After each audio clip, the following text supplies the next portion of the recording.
Y estamos ahora sí, 1504 en Nunca Fuiste al Cine, el programa de cine de FM La Tribu, 35 años de esta casita con parlantes en la calle Lambaré, desde aquí a toda la galaxia, en vivo primero y luego en Spotify y todas las maneras extrañas en las que la gente puede escuchar en diferido los programas. Y no una cuestión un poco cabulera que tuvimos, no lo anunciamos previamente, pero tenemos el gusto, el agrado de que nos visite hoy para charlar con nosotros Fernando Martín Peña. Bienvenido a Nunca Fuiste al Cine. Gracias por la invitación. Bien, el motivo de esta invitación para Fernando Martín Peña, yo creo que casi todas las personas que escuchan este programa saben de quién estoy hablando, pero por las dudas, historiador del cine, docente, divulgador, archivista. Muchos de nosotros lo conocimos por ver Filmoteca en la televisión pública, que voy a hacer el gesto demagógico de siempre decirlo, pero que tiene que volver. Hay tantas cosas que uno quiere que vuelvan y otras que no. Esa es una de las que queremos que sí, y pronto. Y en esta casita con parlantes, que decíamos, esta radio comunitaria, también tuvo en algún momento un programa de radio en el que pasaba discos. La discoteca de Filmoteca. Cacofónicamente, sí. Espectacular. Sí, era una invitación. Yo estoy siendo injusto con la persona que me invitó de acá de la radio a hacerlo porque no me acuerdo su nombre, pero me acuerdo que me escribió muy amablemente diciéndome que en el verano tenían un hueco, sí, y que le encantaría que viniésemos en ese momento con Fabio Manes. Y creo que hicimos el verano del 12, el del 13, que fue el último verano de él, y el 14 ya yo solo. Esos fueron los 3 años que estuvimos acá. El tipo, por ejemplo, enero, febrero, marzo, o claro, diciembre, enero, febrero, algo así. Un programita muy... Nosotros nos gustaba mucho hacerlo. Duraba creo que 2 horas. Y pasábamos vinilos. Yo traía la bandeja o el tocadiscos, y pasábamos vinilos y discos de pasta. Qué locura. Qué momento para revivirlo. Acá Juaneco, nuestro operador, fue uno de sus operadores. Está también Sole por acá. Estaban todos muy contentos también de que estés de nuevo por este lugar. Uno de los motivos para esta conversación es la salida de los 2 volúmenes de cine argentino, Hechos, Gente, Películas. El tomo 1, 1896-1958, y el segundo del 59 al 2024, al día de hoy, que publicó Luz Fernández Ediciones. Yo los leí y tengo un montón de preguntas que quiero arrancar. Estamos para contestarlas. Y la primera es, ¿en quién estaban pensando o en quién estabas pensando? ¿Cómo surge este libro? Para cuando escriben este libro, ¿en quién piensan en que busca leer sobre la historia del cine argentino? Eso no sé. No, el lector imaginario siempre es alguien medio parecido a uno, es decir, en la medida en la que uno no se considere muy excepcional, sí, que nunca fue mi caso, yo siempre pienso que a mí me gustaría leer sobre tal o cual cosa. Entonces, sí, me parece que hay mucha gente como yo que le gustaría lo mismo, entonces trato de escribir para esa persona hipotética que se parece a uno, en un promedio bastante general. Lo mismo hacíamos con el programa. Claro. O sea, la idea del programa nunca fue abordar el cine desde el esnobismo, sino desde la idea de que justamente con la enorme posibilidad que te da lo digital para democratizar el conocimiento, cualquiera puede tener acceso a esto, cualquiera puede también disfrutarlo, ¿no? Las 2 o 3 claves que tenemos que tener en cuenta son cosas que yo en lo personal las aprendí de periodistas con los que me formé, sobre todo Alcina Tevenet, que es alguien que permanentemente está en mi pensamiento cuando escribo, que tenía una serie de reglas para escribir claramente y ser accesible, es decir, evitar la jerga de la academia. Exacto. ¿No? Lo que no implica escribir de manera banal, claro, simplificar los problemas, ¿no? Sino tratar de escribir representando la complejidad de las cosas, pero sin faltarle respeto al espectador común que no conoce la jerga. Al contrario, tratar de incorporarlo y de interesarlo en cosas. La idea siempre es que cuando escribís sobre una película, que la persona que te lee tenga ganas de verla, ¿no? Claro. Bueno, hay algo que hila un poco esta propuesta que, digo, hay mucho del cine argentino que es inaccesible. Entonces también hay algo de... sé que es un tema espinoso, porque es así, pero era parte de esta conversación, que es... Todos sabemos ya que no tenemos Cinemateca Nacional. No, pará, me acabo de enterar en este instante no de sé si que... les conté.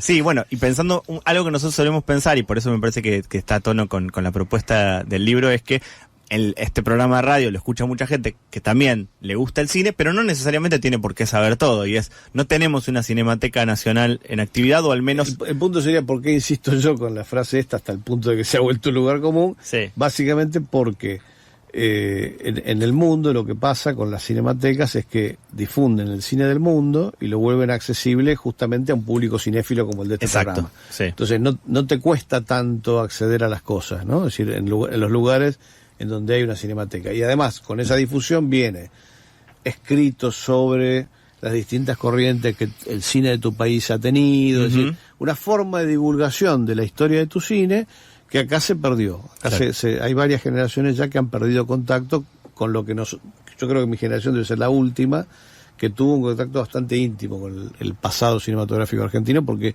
lo veíamos todo el tiempo en la televisión abierta, y en mi caso, además, de niño, con mis abuelos. Claro. Que lo habían visto en el cine mismo. Entonces, yo veía una película y a la tarde, por Canal 7, por ejemplo, en vacaciones, que hacía no sé cuántos puntos de rating, cualquier película argentina que se diera, y mi abuela me iba diciendo, este es Francisco Álvarez, este es tal, los actores de reparto de las distintas películas que veíamos, ¿no? Y las conectaba con otras películas. Y esa no era una forma de la cinefilia, claro. ¿Entendés? Eso era el conocimiento sobre cine que tenía cualquier persona que habitaba este bendito país. No, y algo es algo que se desconectó, algo se desenchufó ahí. Exacto. Desde que se dejaron de pasar esas películas y nos perdimos de una cantidad de información de nuestro propio acervo cultural. Yo creo que con otras expresiones pasa lo mismo, un poco con el folclore, hasta cierto punto con el tango también. Con el tango hay más revival, digamos, pero pasa mucho que nos perdemos de cosas de nuestra propia cultura por esas formas de desconexión.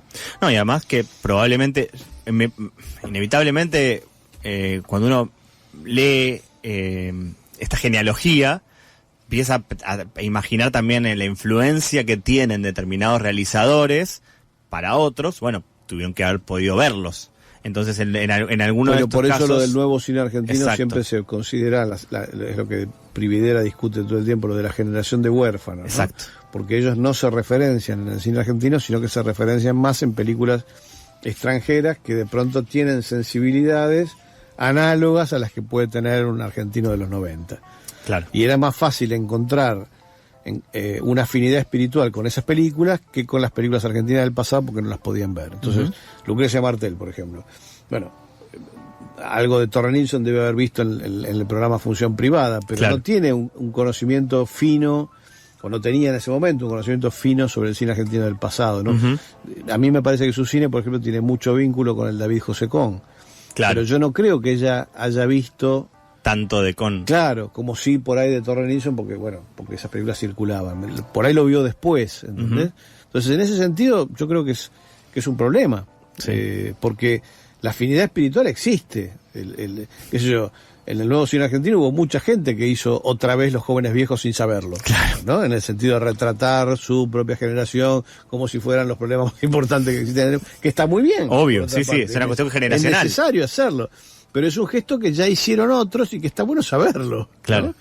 Es la remake involuntaria. Claro, la remake involuntaria. Exactamente. Porque incluso ahora yo, con el diario del lunes, habiéndolo leído, también un montón de cosas se me van a filtrar sin haber querido, pero digo, es como esta idea de, no hay una propuesta quizás de estas generaciones de las que venimos hablando, de a veces de hacer una remake, porque no es que vieron la original, pero existe esta cuestión espiritual, pero hay un montón del cine nacional de la década del 50 que tampoco está tan lejos, de todas las épocas, claro, que no está tan cerca y tan posible de ver. Entonces cada tanto en los ocurre 80, esto, 90 ¿no? los únicos referentes que vos tenías con el cine argentino del pasado, que se respetaban así, insisto, en términos generacionales, no abarcadores, eran Leonardo Fabio. Todo el mundo había visto más o menos, aunque sea mal, las había visto las películas. Aparte, Fabio estaba vivo y filmaba todavía, y hasta cierto punto Aristarain. Claro. También, las películas de Aristarain pasaba un poco lo mismo. Pero esos eran los dos únicos referentes. Después para atrás, no, y después pasaba algo, que bueno, eso yo lo discutiría con Nicolás, Prividera quiero decir, que es que mucho cine de los 80 que perduraba en los 90 era espantoso. Claro. Una parte no, una Claro, parte sí, fue sí. injustamente vilipendiada y cayó en la misma volteada, pero otra parte era espantosa, o sea, era que tiene sentido que lo fuera, además, porque pensá que mucha de la gente que durante la dictadura tuvo 20, 25 años, realmente hizo las películas que querría haber hecho a los 20, las hizo a los 40, y ya no son lo mismo, ¿viste? Claro, entonces hay algo ahí que se desconectó también de la generación más joven, ¿no? No, y también me parece que en algún punto está esta cuestión de si vos no podés acceder a lo que a la historia previa y ves lo que ves está disponible, probablemente para mucha gente de nuestra generación incluso, sobre todo estaba más disponible lo de afuera.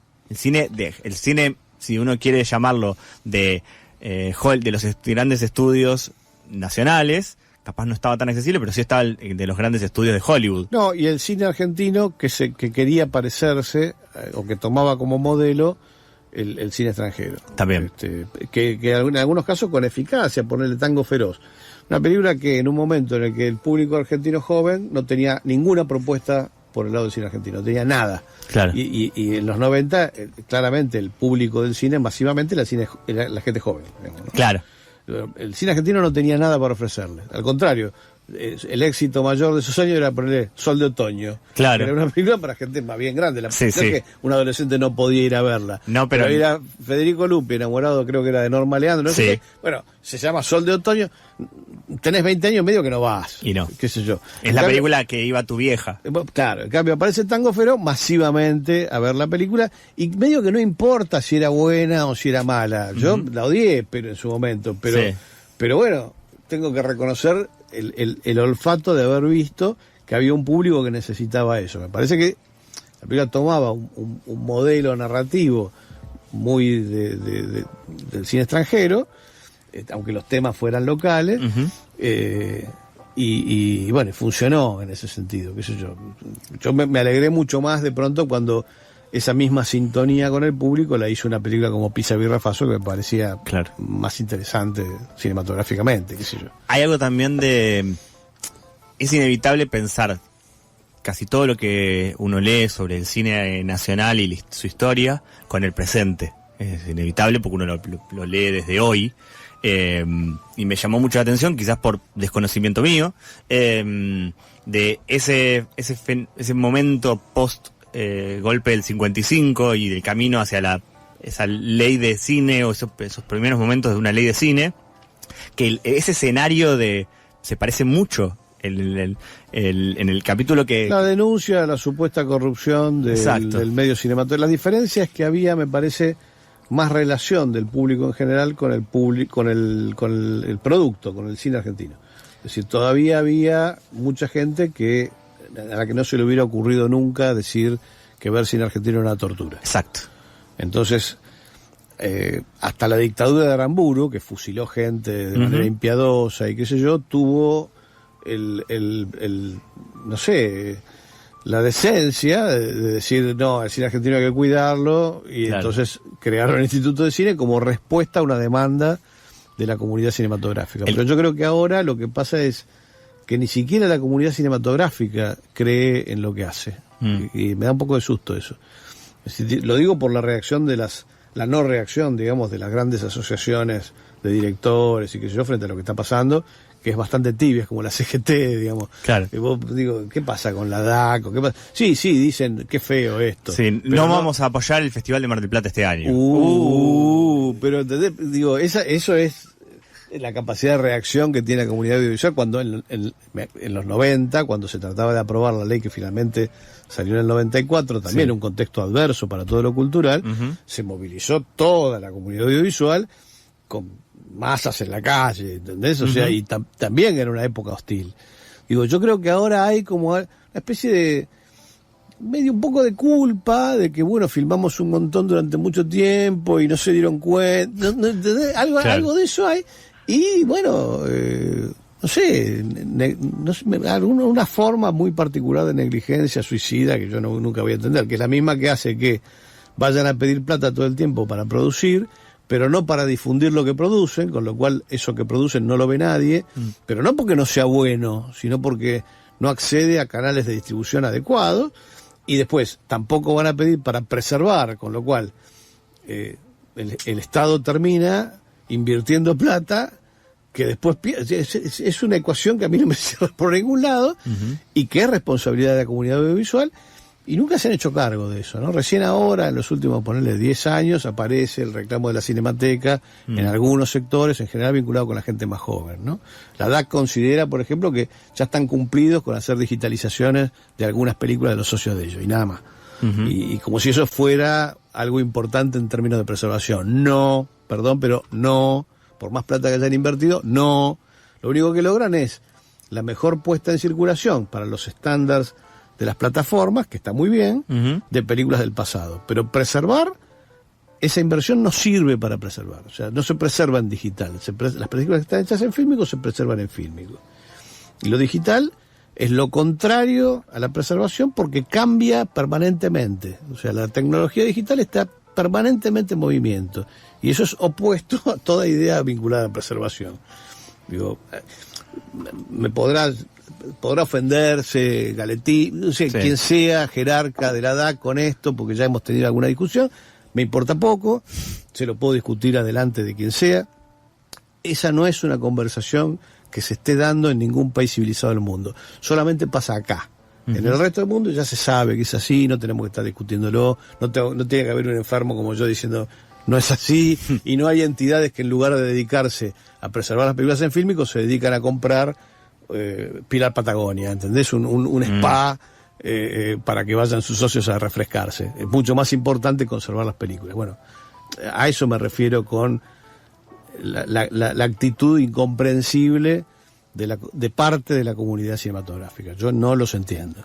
No los entiendo. Me tienta muchísimo por las dudas. Si alguno se acaba de sumar a FM La Tribu 88.7 MHz o fmlatribu.com, estamos en este momento en Nunca Fuiste al Cine con Fernando Martín Peña. El texto era de Adrián Muollo, que también pasó por este programa. Que sí, amigo de la casa. Y me pasaba que leyéndolo era como que tenía como word flashbacks del presente, porque las discusiones son aterradoras en cuanto a cuánto se parecen. Y cuando la diferencia es la repercusión que eso tuvo en las autoridades. Claro. O sea, se les plantea esto, tipo dicen, sí, y acá está el instituto, ¿entendés? O sea, y ahora una dictadura, aparte, estamos hablando de una dictadura que está fusilando gente. Una dictadura asesina. Por eso, una dictadura asesina. Esto no es una dictadura, y sin embargo te tratan mucho peor. Es muy increíble lo que está pasando. Sí. Y además, inevitablemente, porque justo mencionabas Tango Feroz y pensaba, Tango Feroz es previo o justo en ese momento de la ley de cine del 94, creo que cumplió justo ahora este año 20 años, ¿no? 30 años. Sí.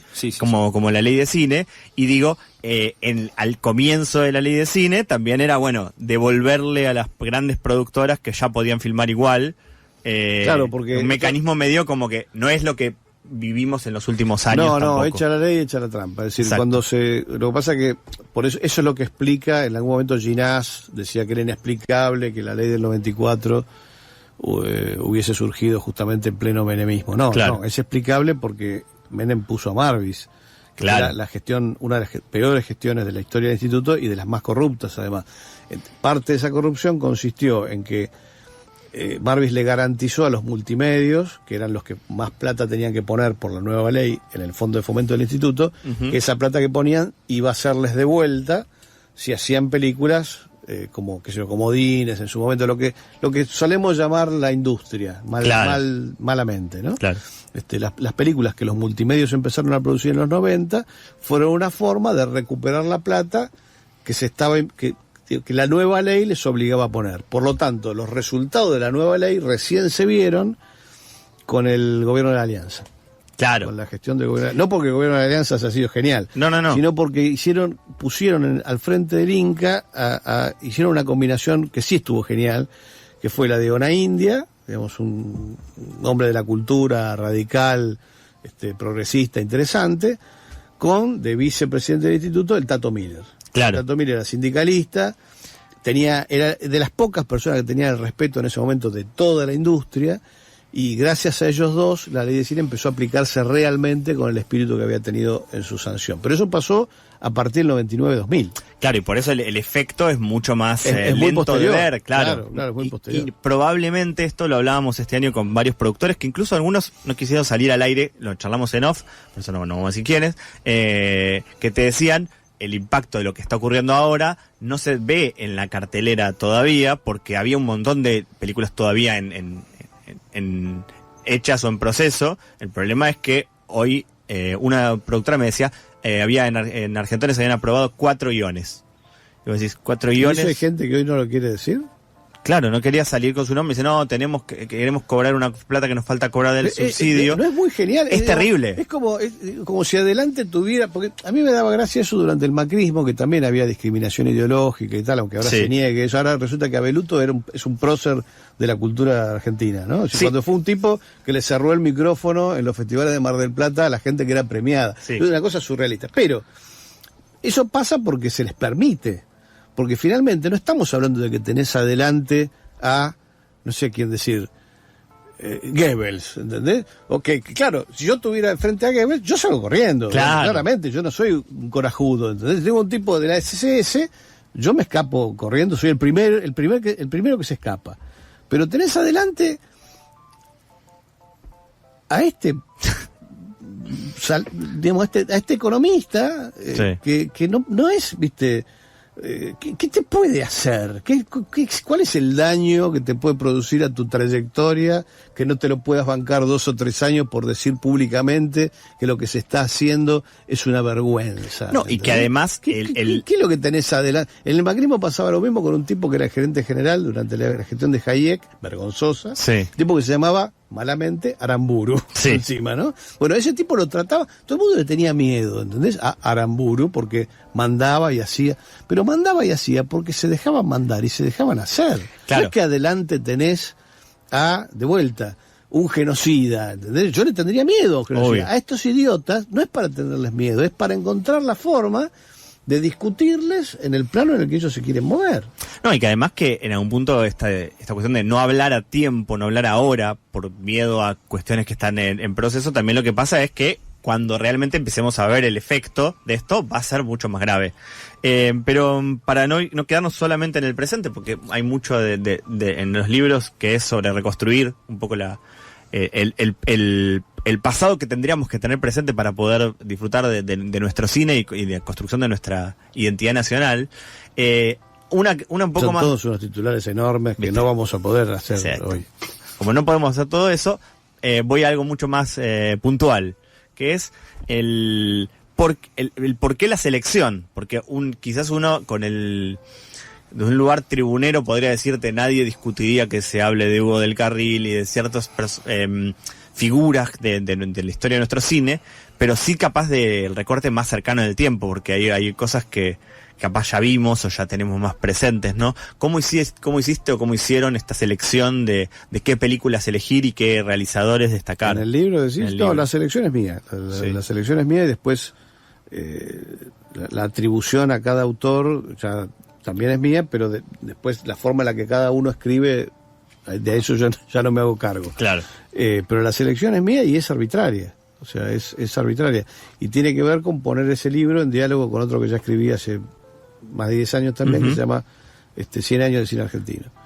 Es decir, yo no quería volver a escribir las mismas cosas. Algunas cuestiones son necesariamente objeto de repetición, pero no quería repetir todo. Entonces traté de desarrollar algunos temas que me hubiera gustado desarrollar mejor en ese otro libro y no pude porque no tuve acceso a las copias o por lo que fuera.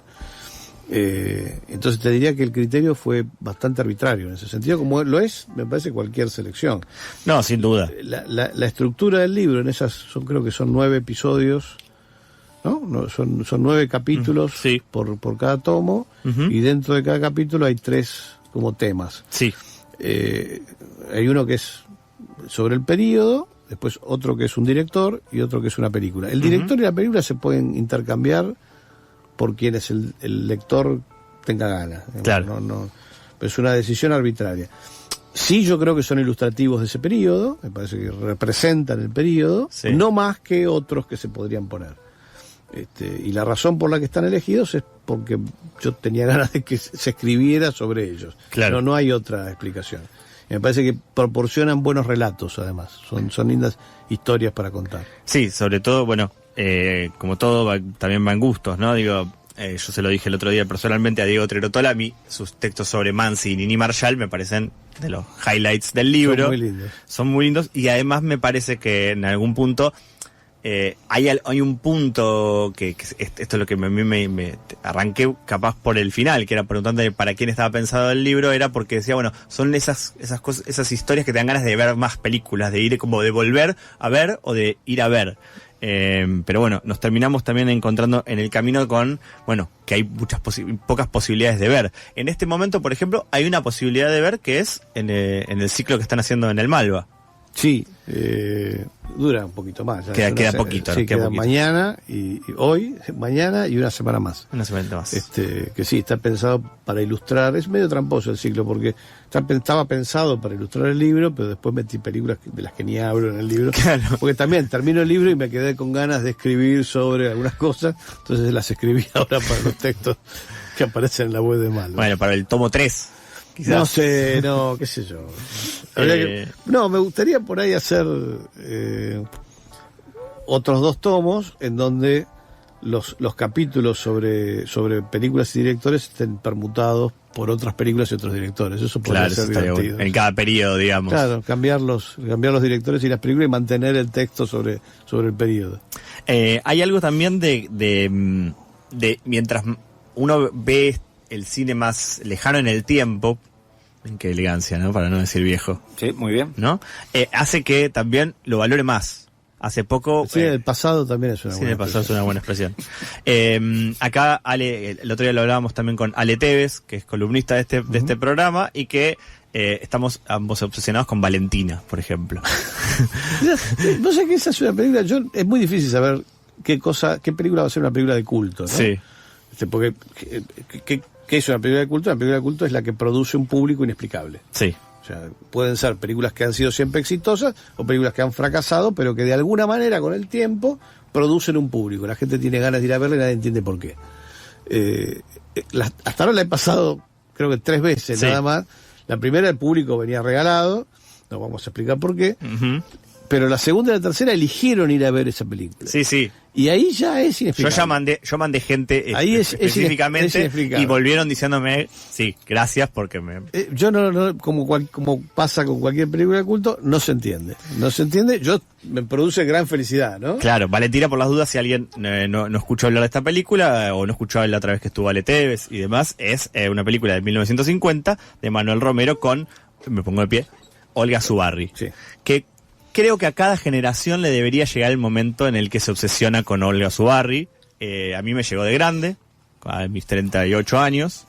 A partir de ahora estoy obsesionado con Olga Zubarry. Yo tuve la oportunidad, esto lo digo solamente para despertar la envidia de los presentes, sí, tuve la oportunidad de conocerla muy poquito.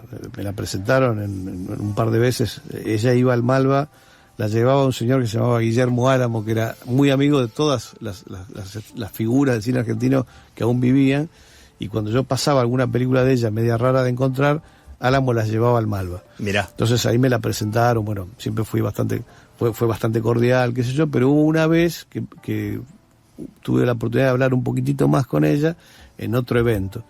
Y ahí le digo, señora, discúlpeme, ¿puedo idolatrarla?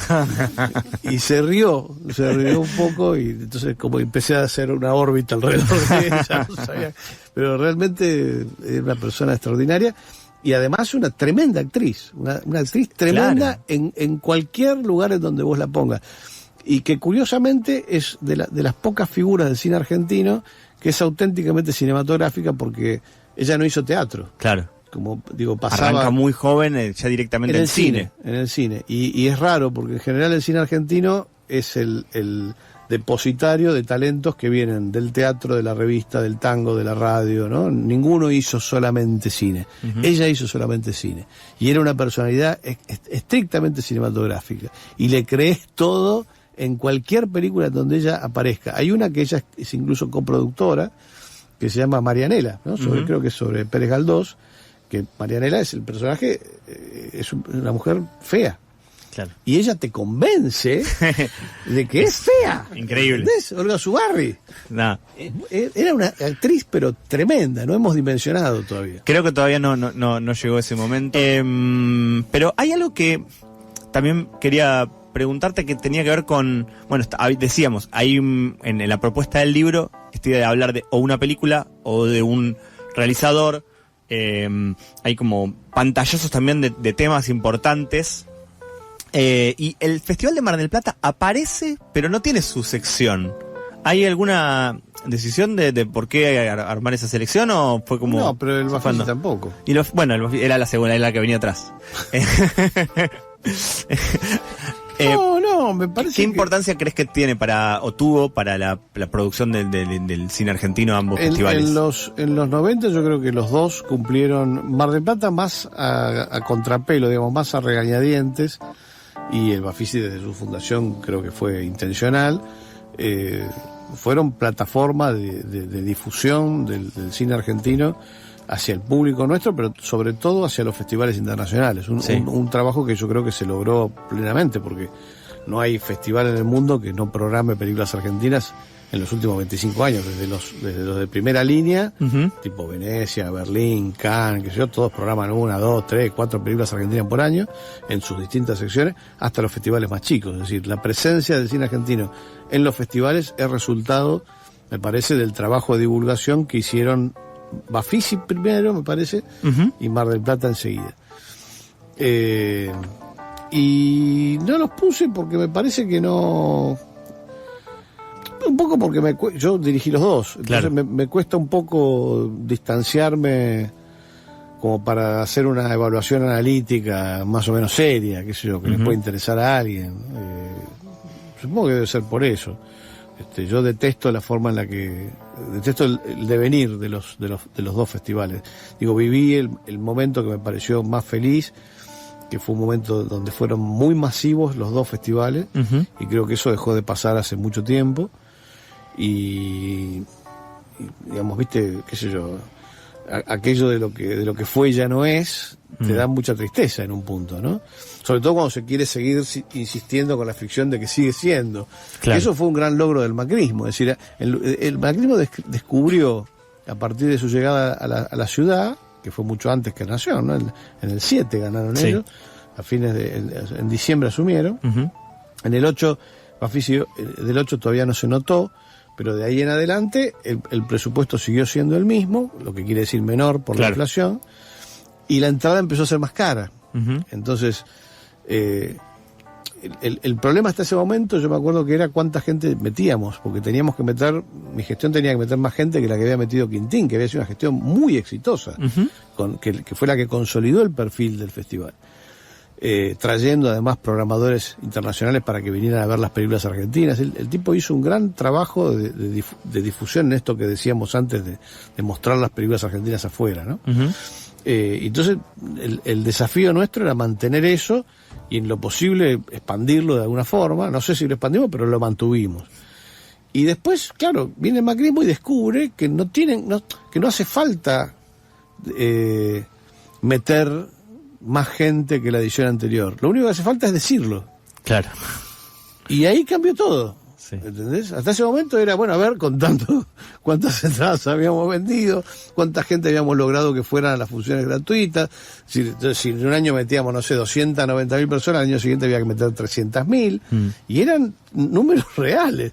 Claro. A partir de la llegada del macrismo dijeron, bueno, este año metimos 400.000. Claro. Y no importa si las metieron o no las metieron. De hecho, hubo un año, que yo no me acuerdo si fue el 12 o el 13, que me tomé la molestia de calcular si era posible. Físicamente. Claro, cuando pasaron al Recoleta. Ahí claro. Fue. Cuando pasaron al Recoleta, me tomé el trabajo de calcular si era posible meter la cantidad que inventaban en las salas que había, sumando todas las funciones. Hice todo el cálculo. Y no daba, pero ni ahí. Había que llenar todas las funciones 2 veces en el día. Y no pasaba nunca eso. Exacto. Y yo veía en el Malva, que todavía era sede del Bafisi, como cada vez venía menos gente, ¿entendés? Entonces no podía pasar nunca lo que ellos decían. Pero no importa, porque con decirlo ya le alcanzaba. Y ahí yo soy muy crítico de los periodistas, incluso de los periodistas especializados, e incluso de los periodistas especializados que parecen copados, que como lo dirigían amigos de ellos, Panoso, Wolf, no criticaban esto, Uh-huh. es decir, porque había que preservar el espacio, ¿entendés? Eso era como la cosa más importante. Y en realidad preservar el espacio era preservar también lo que el espacio había logrado, Uh-huh. que era esa masividad. O sea, el Bafisi no era un festival elitista, era un festival masivo. Y Mar del Plata nació como un festival masivo. Encima en el medio de un montón de situaciones absolutamente corruptas, típicas de la gestión de Marvis, ¿no? Uh-huh. Porque el nacimiento de Mar del Plata es muy traumático por eso, porque nace como fruto de la corrupción de la gestión de Marvis en el menemismo. Pero siempre fue masivo. Uh-huh. Y eso desapareció. O sea, desapareció aparte, para mí el punto de partida de ese declive es el macrismo. Y lo único que está haciendo esta gestión es confirmar, digamos, esas ideas, pero Uh-huh. pero el declive es ese momento, ¿no? Y el triunfo del relato. No, metimos más gente, fue una gestión exitosa, porque metimos más gente que el año anterior, simplemente porque lo anunciamos así. Sí, sí, ¿no? Esto es verdadero en virtud de su sola anunciación. Exacto. No, y también hay algo de...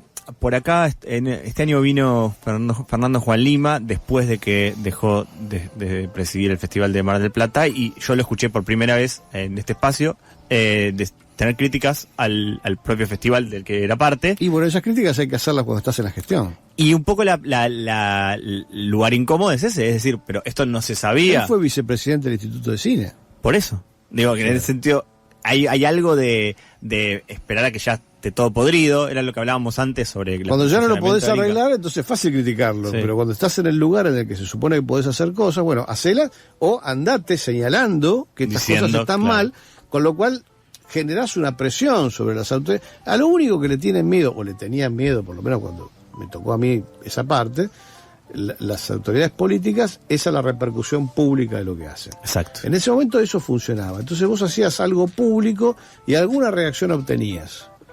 Qué sé yo, me acuerdo del 2007, por ejemplo, que en ese momento la gestión del Inca, que era kirchnerista in name only, digamos, Álvarez, el sucesor de Cosia, que no terminó su mandato también por denuncias de corrupción, no le quiso dar al Bafisi el aporte que históricamente el Inca le hacía al Bafisi.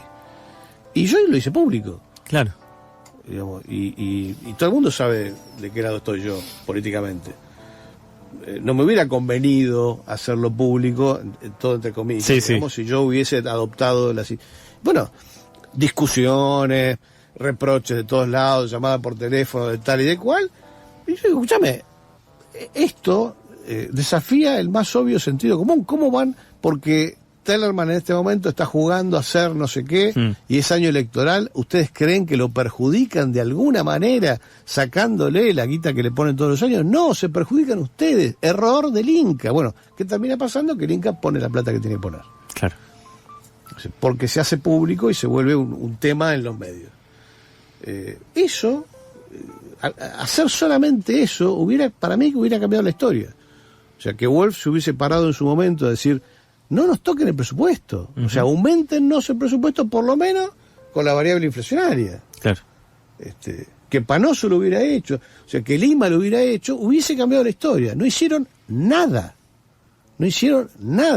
Y justificaron todo el vaciamiento, digamos, de los dos festivales en que ellos estaban preservando el espacio, porque si no, otra persona lo hubiera hecho. Esa es la historia de las claudicaciones en este país y en el mundo en general, ¿no? Es decir, de la resignación, de la impotencia, digamos, de la sensación de derrota.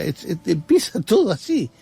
Y es algo que todos sabemos, además. Entonces, yo no le encuentro otra explicación que el cariño por el cargo más que por el trabajo que realmente tenés que hacer.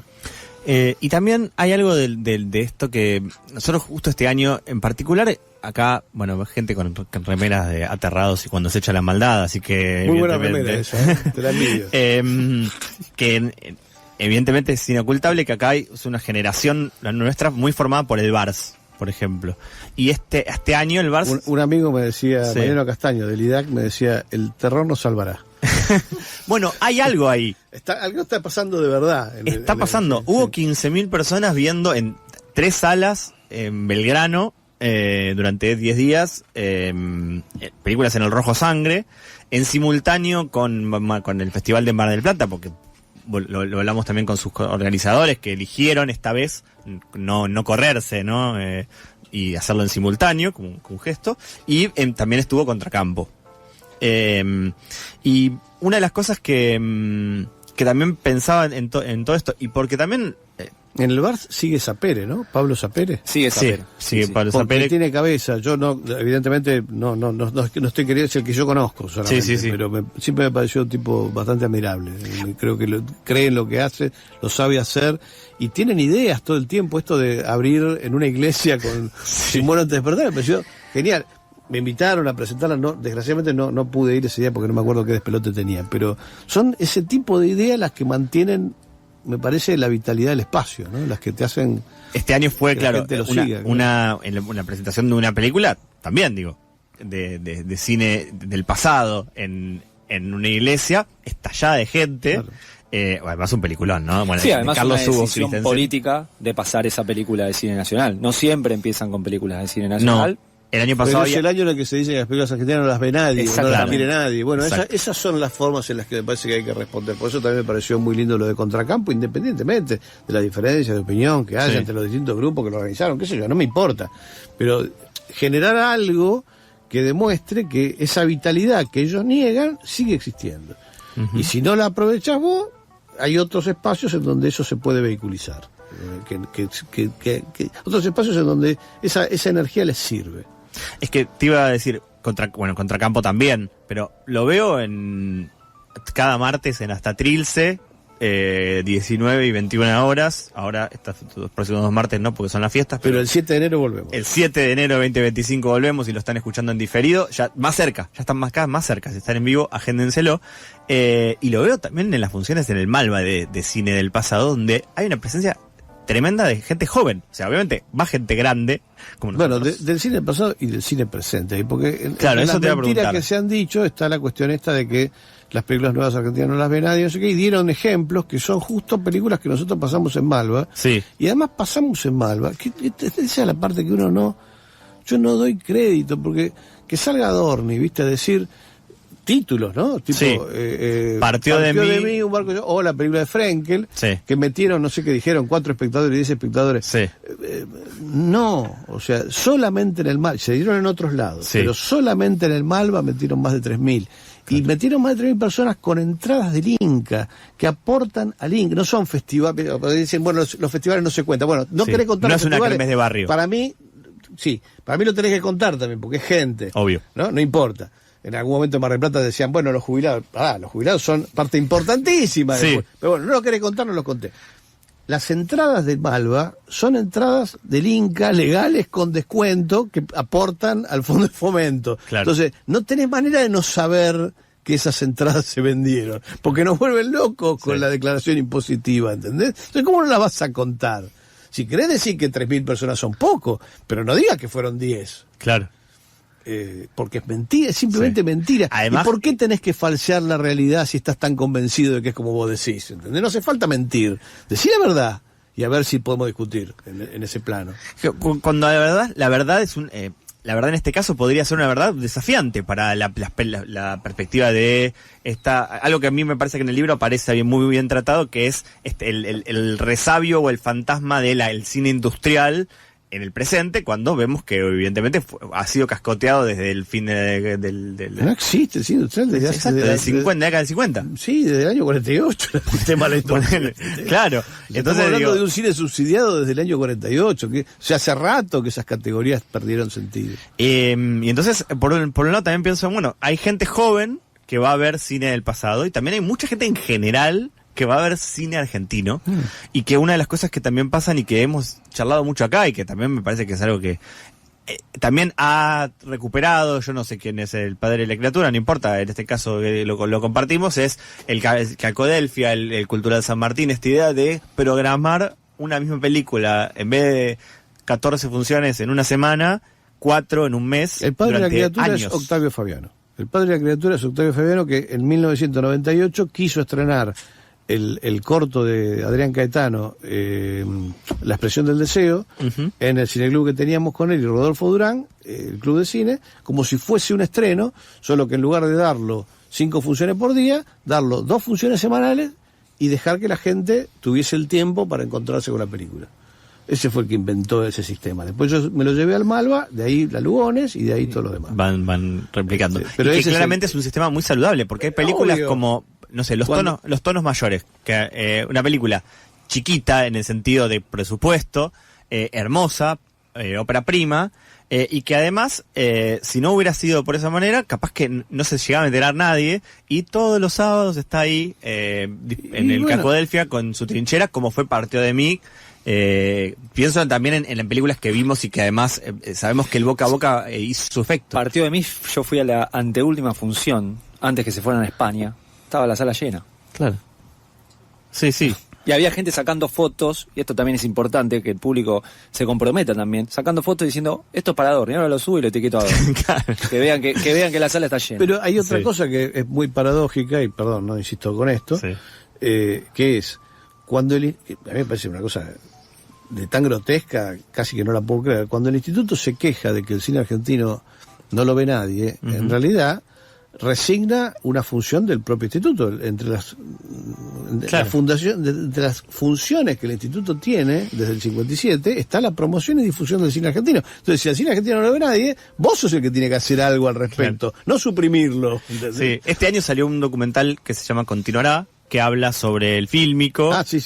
Y que una de las cosas que a mí me sorprendió, porque obviamente hay algo informativo, si querés, en el documental, y que era que para ir a explicar ciertas cuestiones de preservación de nuestro cine, iban a decir, mirá, en Suecia, qué sé yo, tanto que le gusta boquear, queremos ser Suecia. Bueno, Suecia Sí, tiene... Suiza respalda toda su producción, toda la producción, o sea, lo que sería el equivalente del Inca en Suiza, Sí. respalda toda su producción en fílmico, porque dicen que lo digital Cambia todo el tiempo, no cambia se todo el degrada. tiempo, porque decíamos antes, entonces cada película que el Instituto Cinematográfico Suizo produce va en fílmico porque hasta ahora es la única forma garantizada de preservación. No sé, lo tiro por ahí. O sea, estamos muy lejos de eso, Sí. pero los suizos ya decidieron eso, ¿entendés? O sea, es lo que te decía al principio, no hay un debate en el mundo sobre ese tema. Es acá nada más la apariencia de un debate que son, nada, gente mal informada que repite cosas que son básicamente de los lobbies de las empresas que venden esa tecnología, nada más. Antes de que nos despidamos de Fernando Martín Peña, agradeciéndole que haya venido a FM La Tribu, a Nunca Fuiste al Cine, a esta fecha también del año, que siempre es complicada. Feliz cumpleaños, había que Muchas decir. gracias. Muchas gracias. El mejor regalo posible. La semana que viene volvemos a estar al aire, es nuestro último programa en vivo en el año 28. Creo que no queda casi nadie en la radio. Es el Día de los Inocentes. Va a estar él solo hablando. Voy a estar yo. De hecho, Juaneco me dijo. Claro, me dijo, es el Día de los Inocentes. ¿Estás seguro que vas a venir, no? Caíste con gente buena, ¿no? Bien, no sé, vamos a tener que Vos conseguir. venís, ¿no, Juan? Bueno, y no quería dejar de decir que además entre las películas mencionadas, una de las películas, mis películas favoritas a partir de este año es El Acto en Cuestión, y me parece una locura que es una película que hay que encontrar pirata. No se estrenó. No sé, No se pirata, estrenó. digamos, ¿no? No, mucho tiempo después creo que Carlos Zumbo Sí. organizó un estreno de la película, pero mucho tiempo después de que se hizo. Sí, la película no y se estrenó. hay un concepto ahí que no vamos a tener tiempo hoy, pero para quizás en una futura conversación, tiene que ver con el cine hecho por argentinos afuera, que es como una especie de...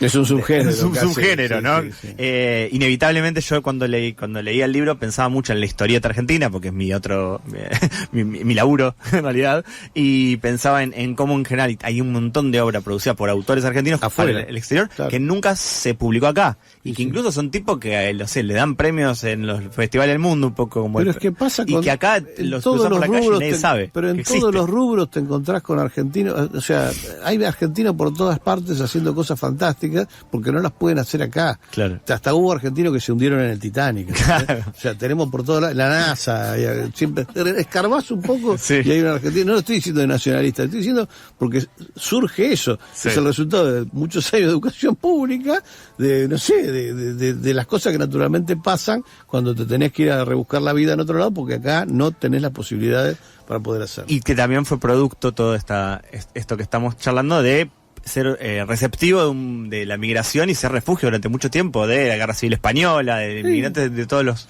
como lugares y Estados colores. Unidos, Exacto. por otra parte, no es en su composición social muy distinto de Estados Unidos, no cambia tanto. Pero bueno, tenemos un cine increíble, maravilloso, vasto y mucho de ello todavía para ver. Gracias, Fernando, por venir. A ustedes por la invitación. Nos encontramos de nuevo la semana que viene en el último programa del año de Nunca Fuiste al Cine. Chau, los dejamos en la sintonía de FMI.